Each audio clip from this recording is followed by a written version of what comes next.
बिस्मिल्लाहिर्रहमानिर्रहीम। तो आज का जो हमारा टॉपिक है डेट इज अपेंडिक्स, और इसकी हम सारी डिटेल्स के अंदर जाएंगे। इसका जो दूसरा नेम होता है इसको हम वर्मीफॉर्म अपेंडिक्स भी कहते होते हैं। अब सबसे पहली बात आती है कि अपेंडिक्स है क्या।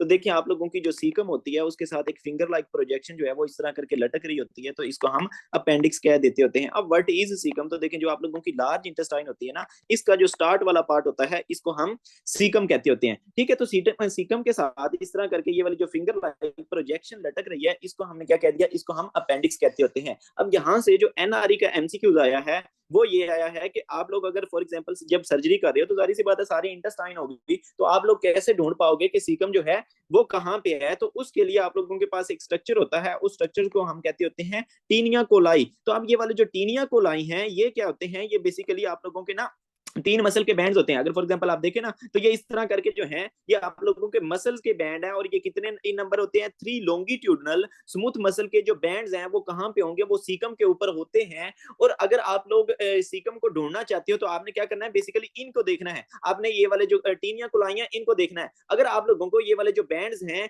ये मिल जाते हैं तो आपने समझ जाना है कि ये वाला जो पार्ट है ये क्या है, ये सीकम है। और ये आप लोगों का एनआरई का एमसीक्यूज था। देन मजीद आप लोगों के पास एमसीक्यूज ये आता है कि आप लोग ये जो अपेंडिक्स है इसको कैसे ढूंढ पाओगे। तो आप लोगों ने कहना है कि अगर मैं क्या करूं, अगर जो एंटीरियर टीनिया कोलाई है, ठीक है, ये देखिए यहां से ये एमसीक्यू उठाया गया है कि आप लोगों का जो एंटीरियर टीनिया कोलाई है, अगर फॉर एग्जांपल आप लोग सर्जरी कर रहे हो तो आपने क्या करना है, ये वाला जो एंटीरियर टीनिया कोलाई है इसको खींचते जाना है। जब आप इसको थोड़ा सा खींचोगे तो इसके साथ क्या लटका हुआ होता है, इस तरह करके अपेंडिक्स जो है वो लटका हुआ होता है। तो आप लोग अपेंडिक्स तक पहुंच जाते होते हो। ठीक है, तो आप लोगों के पास ये टीनिया कोलाई वाला एमसीक्यू आ गया। देन दूसरी बात हम करना चाहेंगे कि देखिए ये जो होता है ना आप लोगों का अपेंडिक्स, इसकी बेस कांस्टेंट होती है। मींस के बेस जो होगी वो इधर सीकम के साथ ही लटकी हुई होती है, लेकिन इसकी जो पोजीशंस हैं, इसकी ये वाली जो टिप है ना, इसकी डिफरेंट पोजीशंस हैं। और इसकी डिफरेंट पोजीशन के ऊपर हम ये वाली जो अपेंडिक्स है इसको हम डिफरेंट नेम्स देते होते हैं। अब इसकी कौन कौन सी पोजीशन जो है वो आ जाती हैं, तो एक तो आ जाता है कि सीकम के बिल्कुल पीछे, तो ये देखिए इसको हम क्या कहते हैं, रेट्रोसिकल। इसमें आप देख लें कि इसकी जो बेस है वो बिल्कुल सेम है, बेस सीकम के ऊपर ही है, लेकिन आप लोगों का जो अपेंडिक्स है वो क्या है, वो सीकम के पीछे है। तो ये वाली जो चीज होगी इसको हम क्या कहते हैं, ये वाला जो अपेंडिक्स है इसको हम रेट्रोसिकल कह देते होते हैं। तो आपके पास मोस्ट कॉमनली जो अपेंडिक्स होता है वो इसी पोजीशन के अंदर होता है। मींस अगर आप लोगों के पास 100 लोग हैं तो उनमें से जो 74 होंगे उनके अंदर जो अपेंडिक्स होगा वो रेट्रोसिकल अपेंडिक्स होगा। ठीक है, देन दूसरी अगर हम इसकी पोजीशंस की बात करें तो एक ये जो है सीकम के बिल्कुल नीचे आ जाएगा, तो सीकम के अगर नीचे इस तरह करके आ जाए तो इसको हम सब सीकल कह देते होते हैं। एक ये जो है इलियम के पीछे चला जाएगा, तो आप लोगों को पता है पीछे के लिए जो टर्म यूज होती है वो होती है पोस्ट, तो पोस्ट इलियल इसको हम कह देंगे। अगर फॉर एग्जाम्पल ये इलियम के ऊपर हो तो इसको हम प्री इलियल कह देते हैं। जिस तरह आप देख सकते हैं कि ये क्या है, ये आप लोगों का प्री इलियल है। अगर ये आप लोगों के जो पेल्विक ऑर्गन्स हैं उनकी तरफ चला जाए, आप लोगों के जो जेनिटल ऑर्गन्स हैं उनकी तरफ जा रहा हो, तो इसको हम पेल्विक अपेंडिक्स कह देते होते हैं। अगर ये जो है ये बिल्कुल हमारी जो सीकम है उसके साथ इस तरह करके लगा हुआ हो तो इसको हम प्रोसिकल कह देते होते हैं। ठीक है, तो इसमें हमारे पास जो याद रखने की बात है वो सिंपल ये है कि हमारा जो अपेंडिक्स होता है उसकी बेस क्या होगी, उसकी बेस कांस्टेंट होगी, लेकिन इसकी जो पोजीशंस होती हैं वो डिफरेंट हो सकती हैं डिपेंडिंग अपॉन द टिप के, उसकी टिप कहां पे है। अगर तो सीकम के पीछे है तो रेट्रोसिकल कह दो, अगर ये जो है वो इलियम के पीछे है तो इसको पोस्ट इलियल कह दो, अगर ये जो है इलियम के ऊपर है तो इसका प्री इलियल कह दो, अगर वो जो है वो पेल्विक ऑर्गन की तरफ है तो इसको आप पेल्विक कह दो, अगर वो जो है वो नीचे की तरफ है सीकम से बिल्कुल नीचे है तो इसको आप सबसिलियल कह दो, अगर वो जो है सीकम के बिल्कुल साथ है तो इसको आप प्रो इलियल कह रहे होते हो। लेकिन इसमें मोस्ट कॉमनली जो सीकम होता है वो आप लोगों की ये वाली जो रेट्रोसिकल पोजीशन है इसके अंदर होता है। देन दूसरे नंबर पे ये जो पेल्विक वाली पोजीशन होती है इसके अंदर होता है, इस पोजीशन में होता है। ठीक हो गया, तो ये सारा जो डिफरेंशिएशन हो रही है ये डिपेंडिंग अपॉन द टिप के, आप लोगों की जो टिप है अपेंडिक्स की वो कहां पे होती है। देन अगर हम दूसरी बात करें कि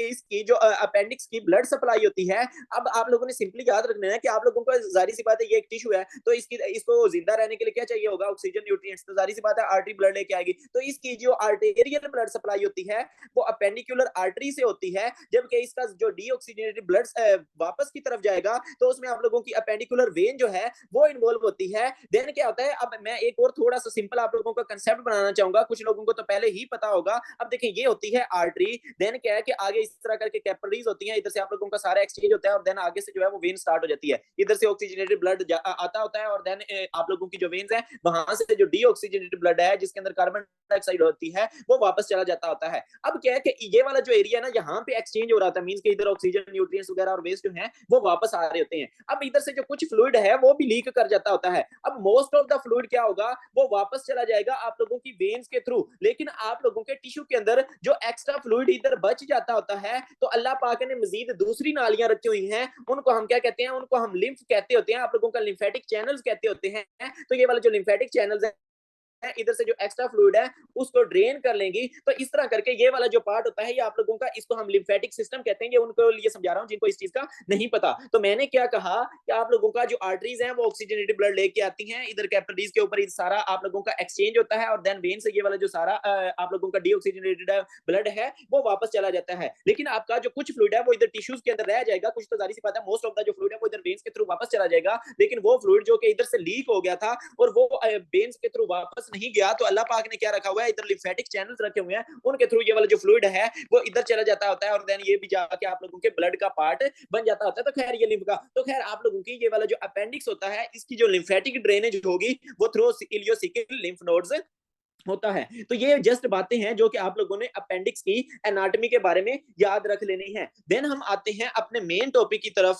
दैट इज एक्यूट अपेंडिसाइटिस। देखिए इसके नेम से ही जाहिर हो गया, अपेंडिक मींस के अपेंडिक्स की बात हो रही है, आइटिस मींस के इन्फ्लेमेशन। इट मींस के क्या हुआ है कि जो अपेंडिक्स है उसकी इन्फ्लेमेशन हो गई है। अब फॉर एग्जांपल क्या है कि इधर आप लोगों का अपेंडिक्स पड़ा हुआ है, सबसे पहले आप लोगों को पता होना चाहिए कि व्हाट इज इन्फ्लेमेशन। तो फॉर एग्जांपल इधर से क्या है कि आप लोग इमेजिन करें कि इधर से ब्लड वेसल गुजर रही थी, तो क्या हो कि इसके अंदर ब्लड वेसल के अंदर जारी सी बात है आप लोगों के फौजी होते हैं, आप लोगों के जो इम्यून सेल्स हैं वो होते हैं, ठीक है, आप लोगों के सारे लिम्फोसाइट्स, आप लोगों के न्यूट्रोफिल्स वगैरह वो सारे होते हैं। तो अगर क्या हो कि ये वाले जो इम्यून सेल्स हैं वो निकल के इधर अपेंडिक्स के ऊपर आ जाए, फॉर एग्जांपल इधर कोई बैक्टीरिया वगैरह है या कोई भी मसला आया, तो इम्यून सेल्स जो है वो इधर अपेंडिक्स के पास आ गए, तो अब ये वाले जो इम्यून सेल्स हैं आपके आर्मी के सेल्स हैं, ये इसको बैक्टीरिया को मारने की ट्राई करेंगे, तो इम्यून सेल्स के दरमियान और बैक्टीरिया के दरमियान लड़ाई होगी, ठीक है। तो आप लोगों का ये वाला जो प्रोसेस होता है कि आप लोगों के इम्यून सेल्स का from intravascular space into extravascular space आ जाना अलोंग विद सम फ्लूइड, इनके साथ जारी सी बात है थोड़ा बहुत फ्लूइड भी आएगा ना। फ्लूइड क्यों आएगा, बिकॉज इधर से रास्ते खोले जाते हैं ना, ठीक है, ताकि क्या है कि इम्यून सेल्स इधर आ सके, तो इनके साथ फ्लूइड भी आएगा, इम्यून सेल्स भी आएंगे। तो इस ये वाला जो प्रोसेस होता है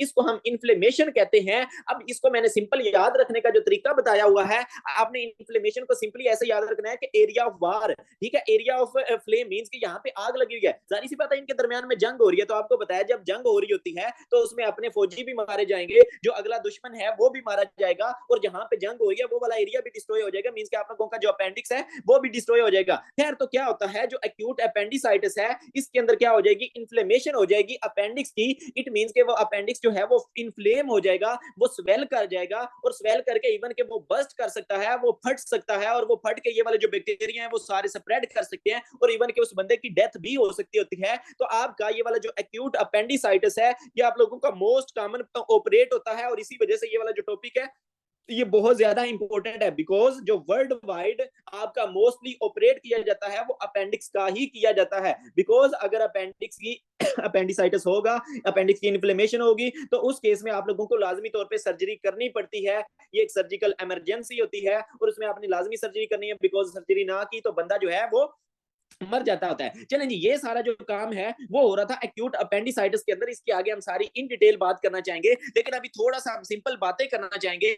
फॉर एग्जांपल इस तरह करके मेरे पास जो है वो फिंगर लाइक प्रोजेक्शन थी, जिसको मैं अपेंडिक्स कह रहा था। अब फॉर एग्जांपल मैं कह रहा हूं कि इधर इन्फ्लेमेशन जो है वो हो गई है, तो इन्फ्लेमेशन क्यों होगी, तो इसमें सिंपली आपने याद रख लेना है कि मोस्टली जो इन्फ्लेमेशन, इसका हमें खास खास का तो नहीं पता, लेकिन हमने ये चीज देखी है कि मोस्टली ये वाली जो इन्फ्लेमेशन हो रही होती है ये ऑब्स्ट्रक्शन के बाद हो रही होती है। सबसे पहले क्या होगा, आपकी ऑब्स्ट्रक्शन होगी किसकी, अपेंडिक्स के ल्यूमन की। ये जो अंदर वाला एरिया इसको हम अपेंडिक्स का ल्यूमन कह रहे हैं, तो सबसे पहले इसकी ऑब्स्ट्रक्शन होगी, कोई भी चीज इसको ऑब्स्ट्रक्ट कर सकती है। अब आप लोगों को पता है कि इधर क्या होगा, इधर सारा फॉर एग्जांपल ये आप लोगों की स्मॉल इंटेस्टाइन और आगे ये जो लार्ज इंटेस्टाइन है वो स्टार्ट हो रही है, और इधर करके लटका हुआ है आपका जनाब ये अपेंडिक्स जो है वो लटका हुआ है। तो अब इधर क्या होते हैं, फीसिस होते हैं। अब ये वाले जो फीसिस हैं वो इधर आके ऑब्स्ट्रक्ट हो सकते हैं। अब ये अगर इधर आके ऑब्स्ट्रक्ट हो गए तो आपने बॉडी का एक रूल याद रखना है कि अगर बॉडी की कोई ट्यूब बंद हो जाएगी तो उसका जो पीछे वाला एरिया है वहां पे बैक्टीरिया ओवर ग्रो कर जाएंगे और उन बैक्टीरिया को मारने के लिए इम्यून सेल्स आएंगे, ठीक है। तो इट मींस के वो वाला जो एरिया है वहां पे क्या हो जाएगी, इन्फ्लेमेशन हो जाएगी। इट मींस के वो वाला जो एरिया है वो डिस्ट्रॉय हो जाएगा। तो अब आपने देख लिया ना कि ऑब्स्ट्रक्शन हुई और उसके बाद क्या होगी, अपेंडिक्स की इन्फ्लेमेशन होगी जिसको हम अपेंडिसाइटिस कह रहे हैं। इट मींस के हमें ये पता चल गया कि अपेंडिक्स की जो एटियोलॉजी होती है उसका काज ये होता है कि सबसे पहले क्या होती है, ऑब्स्ट्रक्शन होती है।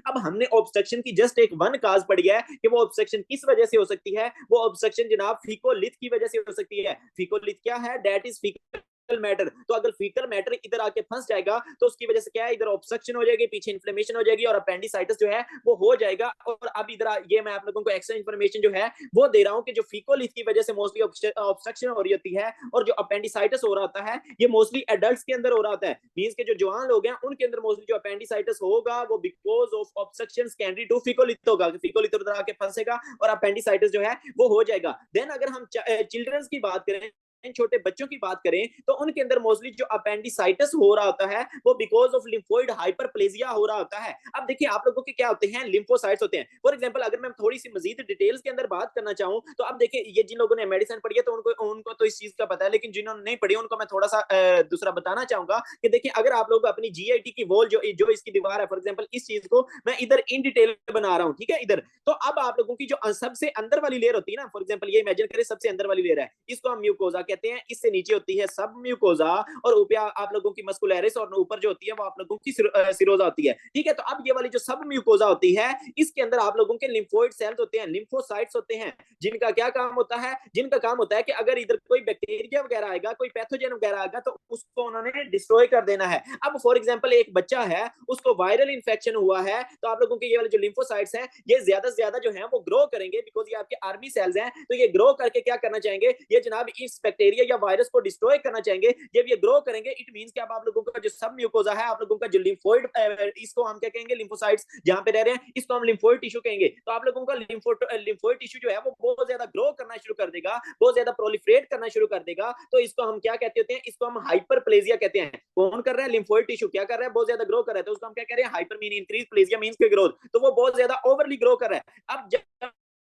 देखिए ये वाला एरिया ओवरली ग्रो करेगा इट मींस कि जो ल्यूमन है, ठीक है, अगर फॉर एग्जांपल ये वाला जो ल्यूमन है इधर एरिया जो है वो ओवरली ग्रो कर रहा है, इट मींस कि ये वाला जो ल्यूमन है वो तंग हो जाएगा। अब आपने यही रूल जो है वो अप्लाई करना है अपेंडिक्स के ऊपर कि ये वाला जो अपेंडिक्स है इसका तो ल्यूमन पहले ही बहुत छोटा होता है, तो अगर इसकी दीवार मजीद मोटी हो जाएगी, ठीक है, उधर लिम्फोइड हाइपरप्लेजिया हो जाएगा तो ये इधर से क्या हो जाएगी, ऑब्स्ट्रक्शन हो जाएगी और पीछे वाला जो एरिया की इन्फ्लेमेशन हो जाएगी, अपेंडिसाइटिस हो जाएगा। तो लिम्फोइड हाइपरप्लेजिया की वजह से क्या होगी, ऑब्स्ट्रक्शन होगी, मोस्टली किसके अंदर होती है, चिल्ड्रन के अंदर होती है, और जिसकी वजह से क्या है कि जनाब आपका जो अपेंडिसाइटिस है वो हो रहा होता है। देन और किस वजह से हो सकता है, अगर फॉर एग्जांपल इधर आके कोई स्टोन फंस जाए, कोई कैलकुलस फंस जाए तो जारी सी बात है इधर से आप लोगों की ट्यूब बंद तो पीछे इन्फ्लेमेशन, या आप लोगों का कोई पैरासाइट लाइक फॉर एग्जांपल मैं कहता हूं कि एस्केरिस लम्ब्रिकोइडस जो है वो इधर आके फंस गया है, ठीक है, वो आप लोगों का वोम होता है, वो इधर आके फंस गया, ट्यूब बंद, पीछे क्या हो जाएगी, इन्फ्लेमेशन हो जाएगी। खैर तो सिंपली इसमें मेनली जो आपने याद रखना है कि जो एडल्ट्स के अंदर मोस्टली ऑब्स्ट्रक्शन होगी वो बिकॉज ऑफ फीकोलिथ होती है, और जो आप लोगों के क्या कहते हैं चाइल्ड होते हैं उनके अंदर मोस्टली जो ऑब्स्ट्रक्शन होती है वो लिम्फोइड हाइपरप्लेजिया की वजह से होती है,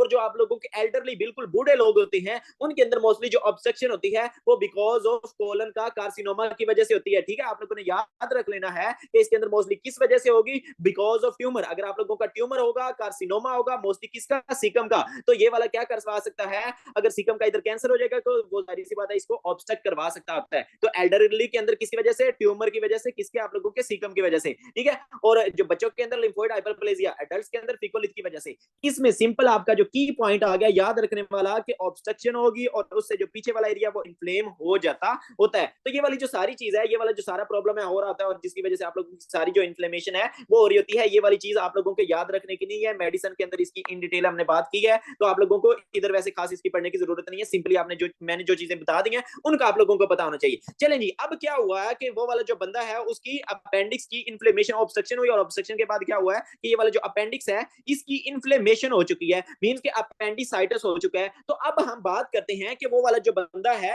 वो मेरे साथ प्रेजेंट कैसे कर जाता होता है। मुझे इस चीज का पता होना चाहिए ना कि वो वाला जो बंदा है वो मेरे पास प्रेजेंट कैसे करेगा। देखिए इसकी दो प्रेजेंटेशन होती है, एक टिपिकल प्रेजेंटेशन होती है, एटिपिकल। टिपिकल प्रेजेंटेशन का मतलब है कि मोस्टली जो अपेंडिसाइटिस वाला बंदा है वो आप लोगों के पास इन सिम्टम्स के साथ प्रेजेंट करता होता है। लेकिन कभी कभी वो जो है इन सिम्टम के साथ भी प्रेजेंट कर सकता होता है। तो सबसे पहले हम जो बात करना चाहेंगे वो टिपिकल प्रेजेंटेशन की बात करना चाहेंगे। अब उस बंदे को जो पेन स्टार्ट होगा, अब इस चीज को समझाने के लिए मैं थोड़ा सा आप लोगों का कंसेप्ट बनाना चाहूंगा। इमेजिन करें कि ये क्या है, ये आप लोगों का एब्डोमेन है और इसके अंदर ये सारी आप लोगों की इंटेस्टाइन पड़ी है और इधर जो है, इधर आप लोगों का वो जो अपेंडिक्स है वो पड़ा हुआ है। तो अल्लाह पाक ने क्या किया है कि आप लोगों के ये वाले जो सारे एब्डोमिनल ऑर्गन्स है ना, इनको कवरिंग दी हुई है। तो एब्डोमिनल ऑर्गन्स की जो कवरिंग होती है उसको हम पेरिटोनियम कह देते होते हैं। अब वो वाली जो पेरिटोनियम होती है, इसकी भी आगे दो टाइप्स होती हैं। दो टाइप कौन कौन सी होती हैं? एक को हम विजरल पेरिटोनियम कहते होते हैं और दूसरा पेराइटल पेरिटोनियम जो है वो कहते होते हैं। विजुअल कौन सी होगी? जो अंदर वाली साइड पे होगी। फॉर एग्जांपल आप लोगों ने कोई फ्रूट वगैरह लिया तो उसके ऊपर पहले एक शॉपर चढ़ाया, देन उसके ऊपर दूसरा शॉपर चढ़ा दिया, तो जो अंदर वाला शॉपर है उसको हम क्या कह रहे हैं? विजुअल। इट मींस कि अल्लाह पाक ने ये सारे एब्डोमिनल ऑर्गन्स बनाए, उनके ऊपर पहला जो शॉपर चढ़ाया उसको हम विजुअल पेरिटोनियम कह रहे हैं। देन बाहर जो शॉपर चढ़ाया उसको हम पेराइटल पेरिटोनियम कह रहे हैं। इनका मकसद क्या है कि जाहिर सी बात आप लोगों के वो वाले जो सारे ऑर्गन्स हैं वो अपनी जगह के ऊपर हैं। अब क्या होता है कि फॉर एग्जांपल इट मींस आपका सिंपल कांसेप्ट क्या बन गया कि अगर ये वाला जो अपेंडिक्स है ये इन्फ्लेम होगा तो वो सबसे पहले अंदर वाले शॉपर को इरिटेट करेगा। मींस के सबसे पहले आप लोगों की जो विजुअल पेरिटोनियम है वो इरिटेट होगी। तो आपने इधर एक और कांसेप्ट याद रख लेना है कि जब विजुअल पेरिटोनियम इरिटेट होती है तो उस केस में आप लोग प्रॉपरली लोकेट नहीं कर पाते कि पेन कहां पे हो रहा है। मैं इस पॉइंट को दोबारा से रिवाइज करवाना चाहूंगा कि जब भी जो विजरल पेरिटोनियम है वो इरिटेट होगी तो आप लोग प्रॉपरली लोकेट नहीं कर पाते कि उस बंदे को मुझे जो पेन है वो कहां पे हो रहा है। इट मींस कि जो अपेंडिसाइटिस होती है उसमें सबसे पहले क्या होगा?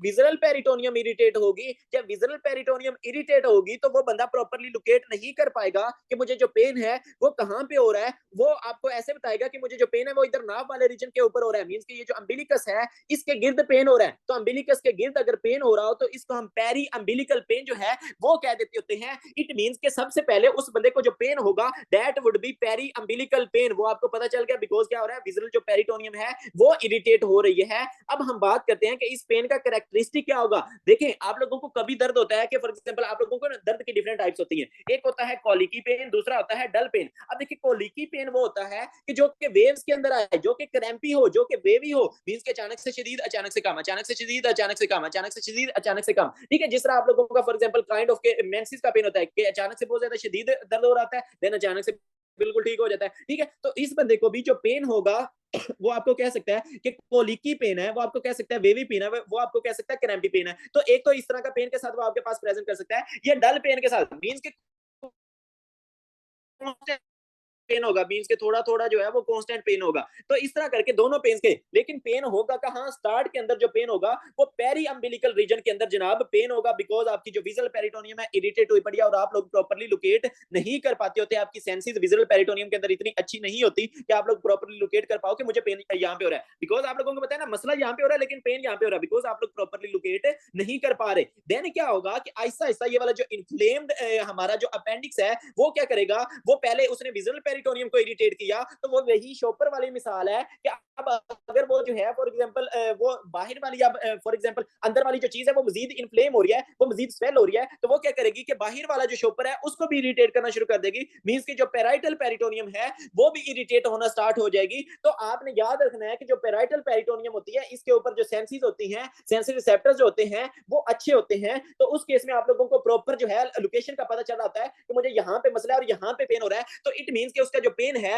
वो माइग्रेट पेरी अम्बिलिकल रीजन से माइग्रेट करके कहां पे आ जाता है? वो आप लोगों का जो राइट इलियक फोसा होता है वहां पे जो पेन है वो आ जाता होता है। ये वाला जो रीजन है इसको हम राइट इलियक फोसा कहते होते हैं। फॉर एग्जांपल आप लोगों की ये जो है ना ये पेल्विक बोन्स है तो इनका दरमियान में ये वाला जो फोसा होता है इसको हम right iliac fossa, fossa means के गड़ा सा होता है, इसको ऐसे इमेजिन कर ले। ठीक है, तो ये इलियक बोन के अंदर जो गड़ा सा होता है, ये जो मैंने गोल सर्कल के अंदर बनाया है इसको हम क्या कह रहे हैं? इसको हम इलियक, ये राइट साइड के ऊपर होता है तो जाहिर सी बात है इसको आप क्या कह दोगे? राइट इलियक फोसा कह देते होते हो। इट मींस वो पेन जो कि इधर नाफ से स्टार्ट हुआ था, नाफ के गिद्ध से स्टार्ट हुआ था, अब because of irritation of parietal peritoneum अब वो माइग्रेट करके कहां पे आ चुका है? अब वो माइग्रेट करके अपने मसले वाली जगह के ऊपर आ चुका है। मींस के जहां पे क्या हुआ था? इन्फ्लेम हुई पड़ी थी अपेंडिक्स। ठीक है, इट मींस कि अब उस बंदे का जो पेन है वो माइग्रेट करके कहां पे चला जाएगा? वो जनाब माइग्रेट करके राइट इलियक फोसा के अंदर चला जाता होता है। बिकॉज अब आप लोगों की जो पेराइटल पेरिटोनियम है वो इरिटेट हो चुकी है। अब जाहिर सी बात है अब उस बंदे को इस तरह की पेन के साथ, और दूसरी बात वो आपको कहेगा कि मैं जब मूवमेंट करता हूँ तो मेरा जो पेन है वो वर्स हो जाता है, ठीक है। तो फॉर एग्जांपल वो आपको कह सकता है मैं जब खांसी करता हूँ या हंसता हूँ, तो जब जाहिर सी बात है जब वो हंसेगा उसके एब्डोमिनल ऑर्गन्स हिलेंगे, ठीक है। वो दूसरा उनकी हरकत होगी, जब उनकी हरकत होगी अपेंडिक्स की हरकत होगी, तो ये दोबारा से लगेगा हमारी पेरिटोनियम के साथ। जब पेरिटोनियम इरिटेट होगी तो बंदे को क्या होगा, पेन वाली फीलिंग आएगी। तो आपने सिंपली याद रख लेना है कि वो बंदा मुझे क्या कहेगा कि मुझे मूवमेंट के साथ जो है वो पेन हो रहा है, ठीक है। देन उसके साथ कुछ और चीजें एसोसिएटेड होंगी, मींस कि ये तो सारी पेन वाली कंडीशन आ गई ना, कि पेन के साथ वो बंदा मेरे पास जो है वो प्रेजेंट कर गया। देन इसके साथ कुछ और चीजें होंगी, और क्या होगी कि वो बंदा आपको कहेगा कि डॉक्टर साहब आजकल जो है मुझे भूख नहीं लग रही, मुझे ऐसे लगता है कि मुझे वोमिट आने वाली है, लेकिन वोमिट आती नहीं, जिसको हम नोजिया कहते हैं। ये कभी कभी वोमिट जो है वो आ भी जाती होती है, ठीक है। तो इस तरह वाली ये वाली जो सारी चीजें हैं, ये भी आप लोगों को वो वाला जो बंदा है वो दे सकता होता है, बता सकता है कि हिस्ट्री के अंदर मुझे ये प्रॉब्लम हो रही है, खैर। तो इट मींस कि सिंपली वो बंदा आपके पास कैसे प्रेजेंट कर सकता है, नोजिया के साथ, वॉमिटिंग के साथ, भूख नहीं लगती है, और डॉक्टर साहब मेरा जो राइट इलियक फोसा है वहां पे बहुत ज्यादा शदीद दर्द जो है वो हो रही है। ये जो दर्द स्टार्ट हुआ वो पेरी अम्बिलिकल रीजन जो है नाफ के गिर से स्टार्ट हुआ, और आपको कहां पे चला गया है, वो आप लोगों के राइट इलियक फोसा के अंदर चला गया। तो टिपिकली मोस्टली जो पेशेंट है वो इस तरह प्रेजेंट करेगा। देन आते हैं एटिपिकल प्रेजेंटेशन की तरफ, मींस के कुछ जो पेशेंट है वो इस तरह एटिपिकल प्रेजेंटेशन इन सिम्टम्स के साथ भी प्रेजेंट करते हैं। अब वो कौन से सिम्टम के साथ प्रेजेंट कर सकते हैं कि उनका डायरेक्टली पेन जो स्टार्ट होगा ना वो डायरेक्टली इलियक फोसा के अंदर से ही स्टार्ट होगा, और वो इलियक फोसा के अंदर ही रहेगा। देखिए जो टिपिकल प्रेजेंटेशन है उसमें हमने क्या कहा कि पेन कहां से स्टार्ट हुआ, पेरी अम्बिलिकल रीजन से, ठीक है, और देन राइट इलियक फोसा के अंदर गया। लेकिन जो है आपके पास एटिपिकल प्रेजेंटेशन, इसमें जो पेन स्टार्ट होगा वो होगा ही राइट इलियक फोसा से स्टार्ट, ठीक है। तो राइट इलियक फोसा से स्टार्ट होगा, उधर ही पेन रहेगा, और साथ में वही उस बंदे को साथ में डायरिया हो सकता है उसमें। दूसरी बात ये कि उसको फ्रीक्वेंसी ऑफ यूरिन हो सकती है, उसको यूरिन बहुत दूसरा ज्यादा आएगा, ठीक है। तो अब आप लोग सोचोगे कि सर उसको यूरिन क्यों ज्यादा आ रहा होगा, और ये वाला जो मोस्टली यूरिन के ज्यादा आने वाला मसला होता है ना, वो बिकॉज अगर बंदे का जो अपेंडिक्स है वो पेल्विक अपेंडिक्स हो, मींस कि उसका जो अपेंडिक्स है वो इस शेप का हो, तो उस केस में अब बेसिकली इधर क्या होता है, इधर आप लोगों का ब्लैडर होता है, और ये इधर यूरिथ्रा और आगे यूरिन जो है वो सारा निकल आता है। अब ये वाला जो अपेंडिक्स है वो जब इन्फ्लेम होगा तो वो इस दूसरा ब्लैडर को इरिटेट करेगा, जब ब्लैडर इरिटेट करेगा वो कॉन्ट्रैक्ट करेगा तो अंदर इसके जो सारा यूरिन है वो बाहर निकल जाएगा। तो इट मींस कि वो वाला जो बंदा है उसको यूरिन जो है वो बार बार आएगा। तो ये क्या आ गई कि एटिपिकल बंदे को पेन स्टार्ट ही कहां से हुआ, राइट इलियक फोसा से, डायरिया था और साथ में फ्रीक्वेंसी ऑफ यूरिन थी। जो प्लेब के अंदर एमसीक्यूज देखा है उसने ये डायरिया को एक्सप्लेन किया हुआ है, ठीक है, अपेंडिसाइटिस के साथ। तो आपने उसके अंदर भी जो परेशान नहीं होना, आपको पता होना चाहिए कि ये क्या है, ये आप लोगों की एटिपिकल प्रेजेंटेशन है, ठीक है। तो इस तरह करके वो वाला जो बंदा है मेरे साथ प्रेजेंट कर सकता है। बाकी सारी सी बात है, इन्फेक्शन हुआ पड़ा है, इन्फ्लेमेशन हुई पड़ी है, तो उस बंदे को सिंपली क्या होगा, फीवर होगा, लेकिन फीवर बहुत ज्यादा शदीद नहीं होगा, फीवर कम होगा।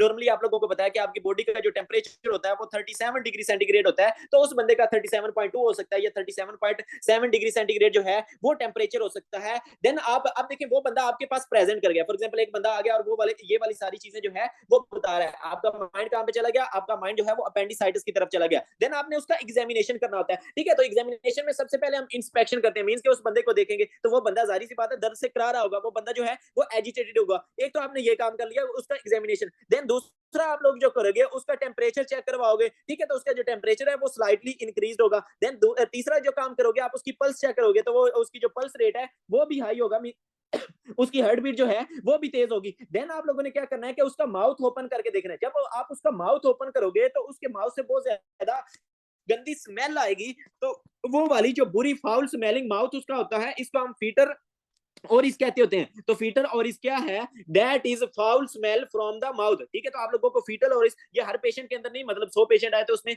50 पेशेंट के अंदर आप लोगों को ये वाली जो चीज है वो मिल सकती है। देन आपने उसकी जुबान निकाल के मतलब बाहर तो नहीं निकालोगे, जुबान उसकी आपने देखनी है। तो जब आप उसकी जुबान देखोगे तो उसके ऊपर जो है ना वो व्हाइट जुबान आपको उसकी व्हाइट या येलो लेयर ना उसकी जो टंग है उसके ऊपर मिल रही होती है, तो इसको हम क्या कहते हैं, इसको हम फर्ड टंग कहते होते हैं। इट मींस कि ऑन एग्जामिनेशन आपको क्या मिल सकता है, फीटर ऑरिस मिल सकता है, मींस के मुंह से बहुत ज्यादा गंदी स्मेल आएगी। उसके बाद फर्ड टंग जो है वो मिल सकती होती है। बाकी अगर बच्चा है तो उसके अंदर आप लोगों को टॉन्सिल्स वगैरह जो है वो मिल सकते हैं, तो मतलब जो गले के टॉन्सिल्स है वो इन्फ्लेम हुए पड़े होंगे। देन क्या कि अब अगले जो बात आ जाती है उसमें आप लोगों ने उसके रेस्पिरेशन को चेक करना होता है। ये मोस्टली नॉर्मल होती है, इसमें ज्यादा मसला नहीं होता। हाँ, नीचे जाके फॉर एग्जाम्पल आप लोगों के अगर वो बहुत तेजी से दूसरा सांस लेने की कोशिश करेगा तो उस केस में उसको जो रेस्पिरेटरी थोड़ा बहुत प्रॉब्लम हो सकता है, बिकॉज आप लोगों को पता है कि जब आप लोग तेजी से सांस ले रहे होते हैं तो उसमें एब्डोमिनल मसल्स इन्वॉल्व होते हैं। तो जब एब्डोमिनल मसल्स कांटेक्ट करेंगे तो ये वाला जो अपेंडिक्स है वो भी साथ में जो है वो हिलेगा। तो जब वो भी मतलब मूव करेगा तो जाहिर सी बात है इरिटेशन ज्यादा होगी, पेन ज्यादा होगी,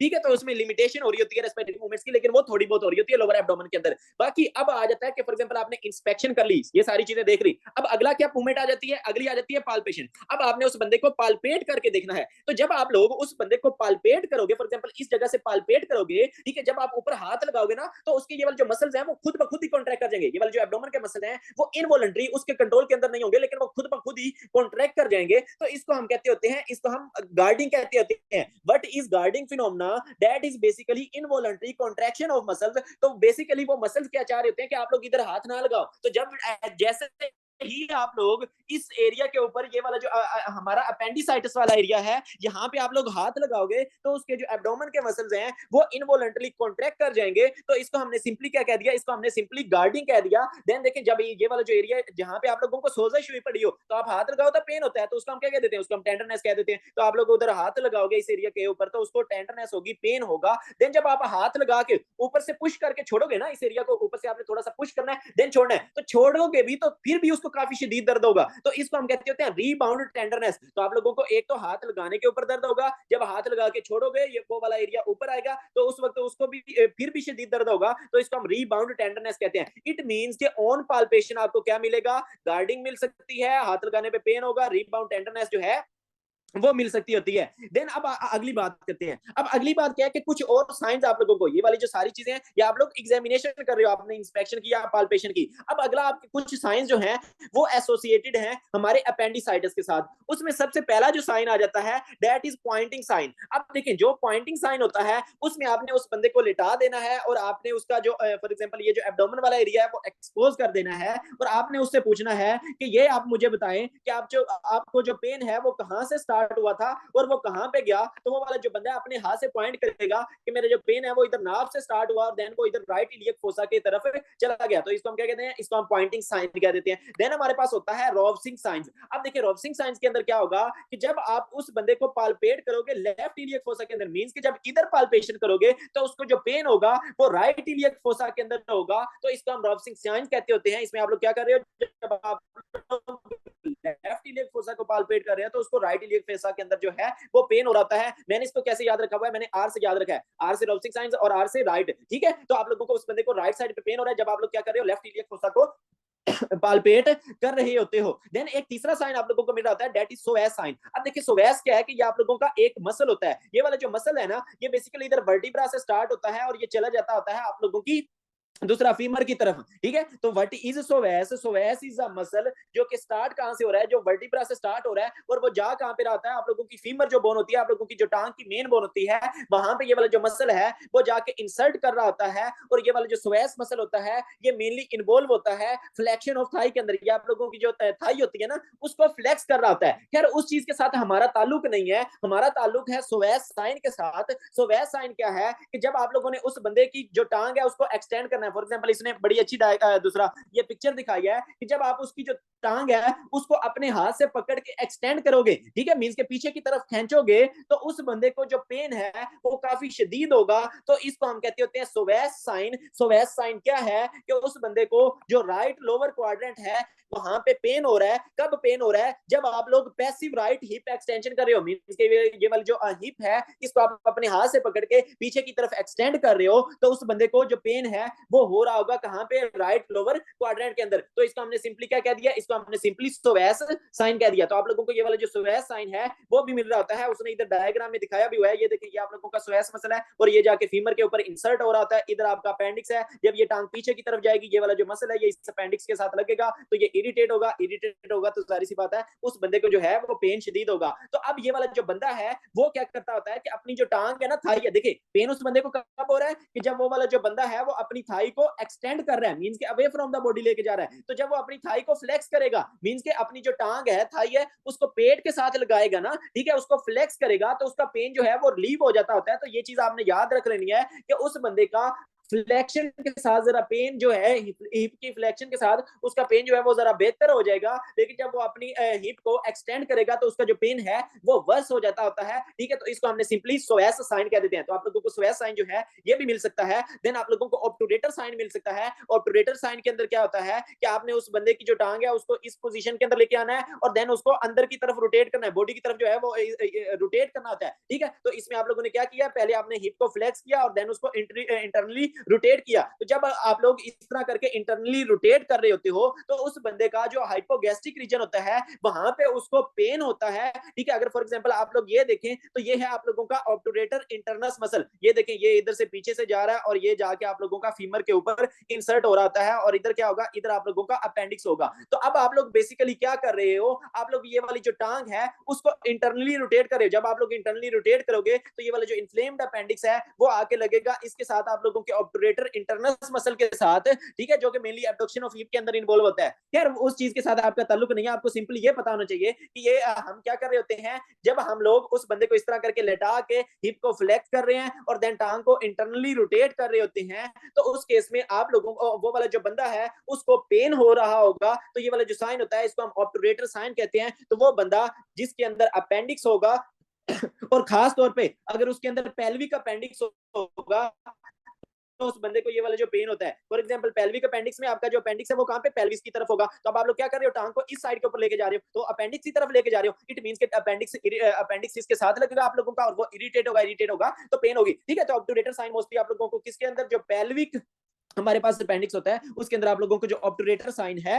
वो मिल रहा होता है। ठीक है, तो ये वाली जो कुछ सारी चीजें हैं ये आप लोगों को मिल रही होती हैं। देन हम दूसरी बात कर